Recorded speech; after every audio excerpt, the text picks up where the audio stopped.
At dawn, a quiet village by the sea woke to the scrape of oars and the smell of salt. Among the boats, an aging fisherman everyone simply called Mr. John pushed off from the shore. He lived alone, no wife, no children, only the rhythm of tides to greet him and the hush of an empty room to see him home. That loneliness was a stone he kept in his pocket, small enough to carry, heavy enough to notice. On most days the sea was kind. He kept a portion of the catch for soup, sold the rest for rice and lamp oil, and spoke just enough with neighbors to remember he still had a voice. And number X20. One afternoon, after selling fish in a neighboring village, Mr. John took a forest path home and found a man sitting roadside with a tiger cub at his feet. The man's face was thin, his hands trembling. "My family hasn't eaten in 2 days," he said softly. "Take the cub if you'll give me your fish." Mr. John hesitated. Every warning he'd ever heard about wild things lifted its head inside him, yet compassion, the kind that rises like a tide before thought can anchor it, flooded his chest. He offered the fish. The man bowed in shaky gratitude, and Mr. John lifted the cub, surprised by its warmth and the fragile wheeze of its breath. And number X20. When he returned, the villagers stared, as if he'd carried a thundercloud into town. "A tiger is a tiger," one old woman said, not unkindly, "even when it purrs." Another neighbor shook his head. "You are trying to change the moon by wishing." Mr. John smiled with the weary optimism of someone who has patched many nets. He built a sturdy cage on the veranda, fed the cubfish, and spoke to it in the unhurried way you speak to the sea when you want it to remember your name. With each day, the cub followed his hands with its eyes, blinked sleepily in the afternoon light, and pressed its warm forehead against the bars when he came near. And in that small routine cut fish, careful strokes, a soft whistle, Mr. John felt a new current moving under his life, something that sounded like companionship. And number X20. People talk, as villages do. Some praised his kindness, others counted the risks like beads. A retired boatmaker, who had buried a wife and outlived 2 sons, stopped by often to watch. "When we grow old," the boatmaker murmured, "we look for gentle things to rest our eyes on. Be sure the thing you choose can also rest its hunger." Mr. John nodded. That night he lit a small oil lamp, set it near the cage, and sat with his tea. He remembered a line once heard from a traveling monk.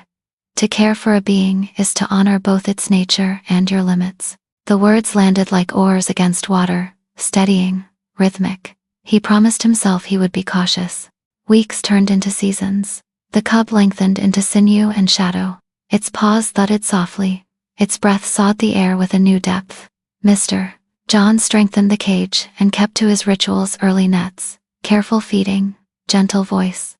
The tiger watched him with eyes that held a dust-colored wisdom.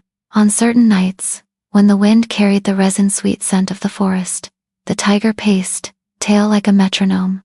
Mr.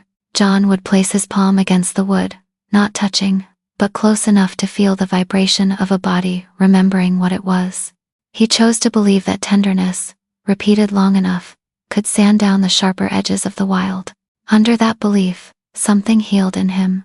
The silence in his home thinned.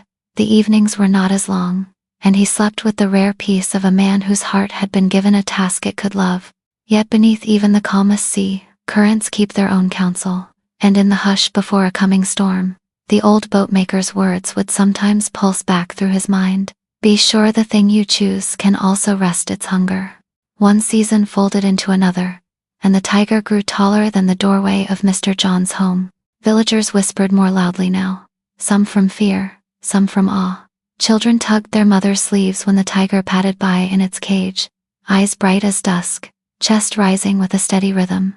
Mr. John tried to believe that kindness could outweigh instinct. He told himself that love, offered every day like rice into a bowl, could reshape a creature's nature. One morning, he set off toward the neighboring village, baskets of fish swaying from his shoulders. He locked the cage carefully, patted the tiger's flank through the bars, and promised to return before sunset. But fate has its own timing.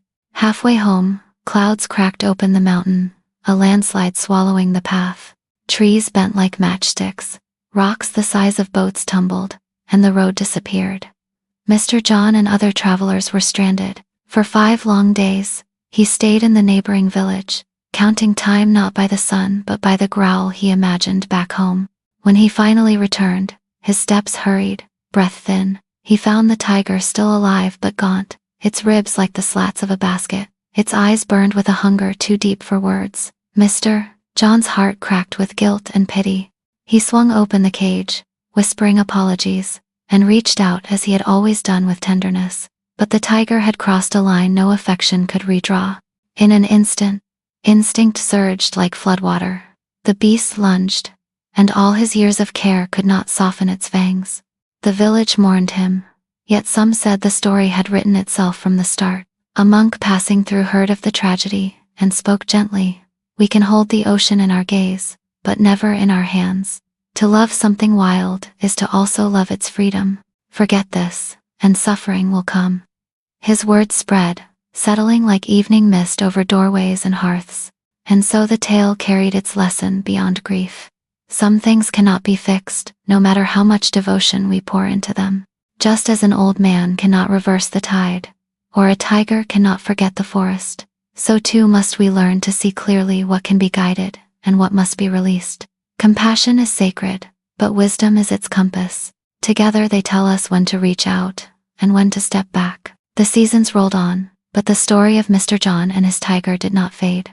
Villagers retold it to children by the fire, not as a tale of fear, but as a reminder of balance. Even love, they would say, must walk with caution, like a lantern carried through wind. For many, the tragedy softened their own judgments. Neighbors quarreled less fiercely, old men spoke more gently to their sons, and mothers reminded daughters that kindness is powerful, but not without boundary. The monk who had spoken at Mr. John's funeral remained in the village for a short while. Each evening, he sat beneath a banyan tree, offering words to those who gathered.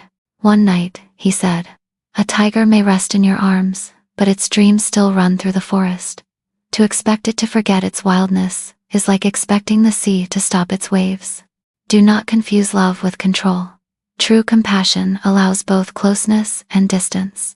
His voice was calm, but it settled deeply into those listening. In time, the tiger's fate was sealed by the authorities who came to take it back to the forest. Some villagers followed the procession at a distance, watching as the animal disappeared between the trees. A strange quiet held the air, part relief, part sorrow. It was as though the village itself exhaled, reminded that every creature has a place it belongs. Years later, when new fishermen cast their nets at dawn, the story of Mr. John was still remembered. To the young, it was a caution about recklessness. To the elderly, it was a meditation on acceptance. And to those who had felt the ache of loneliness, it was a mirror. How longing can blind us, how tenderness can both heal and endanger.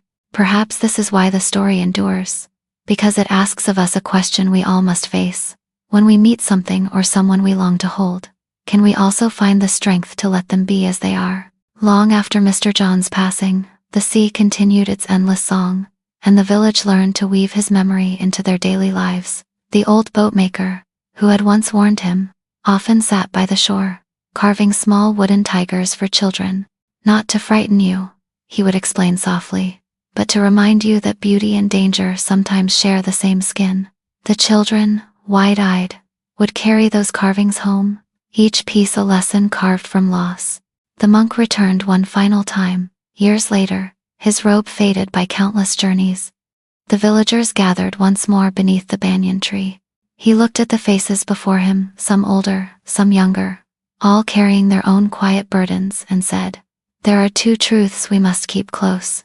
The first, compassion is the flame that keeps our hearts from turning cold. The second, wisdom is the vessel that holds that flame, so it does not burn us."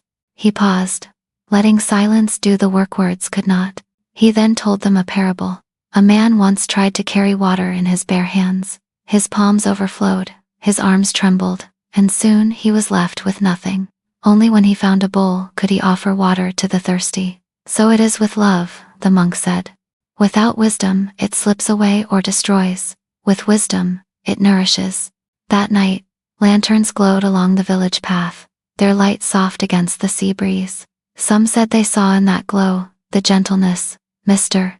John had given, and in the shadows beyond, the tiger's restless spirit returning to the wild. The story no longer ended in tragedy, but in teaching. And so the villagers carried it forward, not as a warning alone, but as a compass, to give with kindness, to act with care, and to remember that not everything can or should be changed.